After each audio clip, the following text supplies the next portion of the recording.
번째로 가정법을 한번 알아보도록 하겠습니다. 핵심 포인트를 보면 가정법의 형태와 의미를 명확히 이해하도록 한다.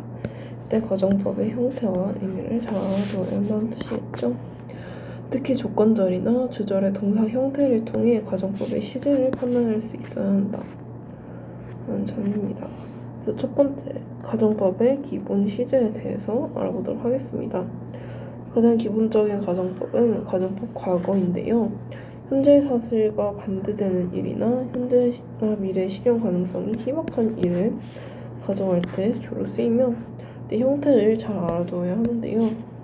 if 주어 과거 동사 플러스 주어 조동사의 과거형 동사 원형의 형태로 나타나게 됩니다.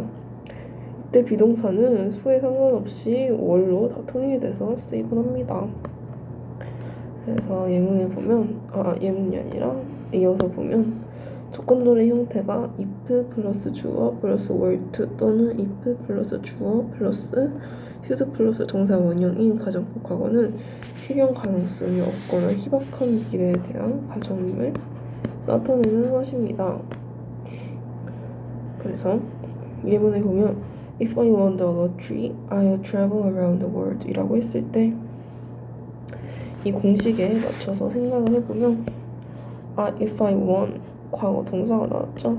won the lottery, I would travel 조동사의 과거형 플러스 동사 원형이 나왔습니다. travel around the world 이라고 했을 때 현재 사실과 반대되는 일이나 현재나 미래의 실현 가능성이 희박한 일, 이 경우에는 현재나 미래의 실현 가능성이 희박한 일을 가정할 때겠죠. 왜냐하면 해석을 해본다면 복권에 당첨된다면이 조건절이기 때문에 복권에 당첨된다는 것은 굉장히 희박한 일이죠. 그래서 해석을 해보면 복권에 당첨된다면 나는 전 세계를 여행할 텐데 라는 뜻입니다. 그 다음 How would you feel if I were to offer you the sales director position in London 이라고 했을 때 아까 보았던 were to 구문이 나왔죠. 그래서 이때는 실현 가능성이 없거나 희박한 미래에 대한 가정입니다. 그래서 해석을 해보면 내가 만약 당신에게 런던의 영업 이사직을 제안한다면 당신은 어떻게 느끼겠는가? 라고 거의 희박한 미래에 대해서 설명하는 그런 문장입니다. 그 다음에 이제 가정법의 두 번째 기본적인 시제로는 가정법 과거 완료인데요. 과거 사실과 반대되는 일이나 과거에 실현하지 못한 일을 가정할 때 쓰입니다. 이때 형태를 또 아까 마찬가지로 알아두어야 하는데요. if 플러스 주어 플러스 had pp, 주어 플러스 조동사의 과거형 플러스 have pp 형태로 나타납니다. 그리고 여기서 또 혼합 가정법이라는 것이 나오는데요. 주절과 종속절의 시제가 일치하지 않는 경우로 가정법 과거와 가정법 과거 완료가 혼합하여 쓰이는 그런 경우를 혼합 가정법이라고 합니다. 예문을 보면 If the weather had been better, the plane wouldn't have been delayed라고 했을 때 마찬가지로 이 공식에 대입을 해서 보면 if 플러스 주어 플러스 had pp가 나온 점을 확인할 수 있습니다. 그 다음 the player wouldn't have been delayed라고 했을 때 뒤에도 조동사의 과거형 플러스 have pp가 나왔다는 점을 볼 수 있죠. 그래서 이렇게 형식을 통해서 이건 가정법의 과거 완료구나를 알 수 있고, 해석을 했을 땐 과거 사실과 반대되는 일 혹은 실현하지 못한 일을 가정하기 때문에 If the weather had been better, 날씨가 더 좋았다면 the plane wouldn't have been delayed, 비행기가 연착되지 않았을 것이다 라고 이제 미래가 아닌 과거 사실과 반대되는 일을 가정하는 것입니다. 그래서 이 문장을 통해서 현재 상황을 뭔가 추측해본다면 날씨가 더 좋았더라면 비행기가 연착되지 않았을 거라고 이제 가정법을 사용하고 있으니 현재 상황은 날씨가 더 좋지 않기 때문에 날씨가 별로 좋지 않아서 비행기가 연착된 상황이란 점을 추측해낼 수 있어야 합니다. 그 다음 If he had not moved last month, people could meet her now 라고 했을 때 이때 if 절은 had 플러스 pp로 가정법 과거 완료에 had pp가 쓰였죠.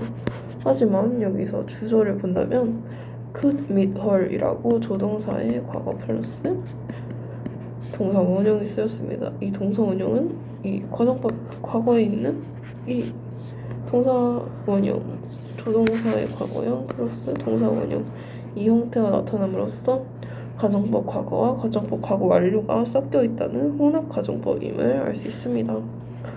그래서 해석을 해보면 그녀가 지난달 이사를 가지 않았다면 지금 사람들은 그녀를 만날 수 있었을 텐데 라고 해석을 할 수 있습니다. 두 번째로 I wish 가정법 혹은 as if, as though 가정법입니다. 그래서 I wish 가정법과 as if 가정법은 현재나 과거 사실과 반대되는 내용을 가정한다는 점이고 주절과 일치하는 시점의 일을 가정할 때는 가정법 과거를 주절보다 이전의 일을 가정할 때는 가정법 과거 완료를 쓴다 라는 점을 기억해두고 보아야 합니다. 그래서 I wish I knew how to fix this computer 이라고 했을 때 I wish I knew라고 하면서 이때 과거 동사가 맞죠. 이때는 가정법 과거를 쓰였다는 점을 알 수 있으며 이때는 주절과 일치한다는 시점이 주절과 일치한다고 추측할 수 있습니다. 그래서 해석을 해보면 내가 이 컴퓨터를 고치는 방법을 안다면 좋을 텐데 라고 이렇게 현재에 반대되는 내용을 가져갈 수 있는 그런 예문입니다. 그 다음 Although he was a very close friend of hers, he acted as if he had never met her 라고 하면서 although 절이 나온 뒤 as if 가정법이 나왔죠. 그 다음 had never met 이라고 하면서 이제 가정법 과거 완료가 했다는 점을 알 수 있습니다. 그래서 아까 말했듯이 가정법 과거 완료를 쓸 경우에는 주절보다 이전의 일을 가정한다는 사실을 알 수 있고요. 이를 투영하여 해석을 해보면 비록 그는 그녀의 친한 친구였지만 그녀를 만나본 적이 없었던 것처럼 행동했다 라고 해석할 수 있습니다. 다음 세 번째 주의해야 할 가정법인데요.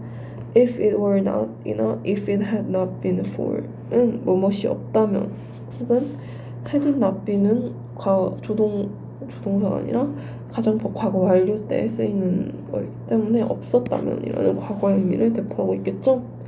그래서 없다면 없었다면의 의미를 가지고 있으면서 이때 without이나 therefore 바꿔 쓸 수 있다는 점이 특징입니다. 해석을 보면 If it were not for your help, I couldn't do it 이라고 하면서 If it were not for 만약 내 도움이 없었다면 I couldn't do it 난 그것을 할 수 없었을 것이야 라고 해석될 수 있고요.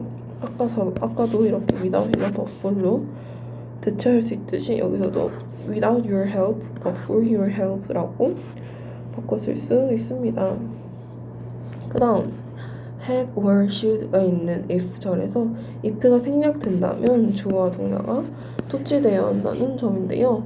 예문을 보면 Had it not been so cold, I would have gone hiking yesterday 라고 하면서 이때 if가 빠짐으로써 원래 문장을 보면 If it had not been so cold라는 가정법 과거 완료의 문장이 쓰였던 것이지만 이 if가 생략됨으로써 주어와 동사를 도치했습니다. 이렇게. 그래서 If it not been so cold, I would have gone hiking yesterday 라고 도치한 형태로 가정법이 나타났다는 점을 볼 수 있습니다. 그래서 해석을 해보면 그렇게 춥지 않았더라면 나는 어제 하이킹을 갔을 텐데 라고 알 수 있습니다.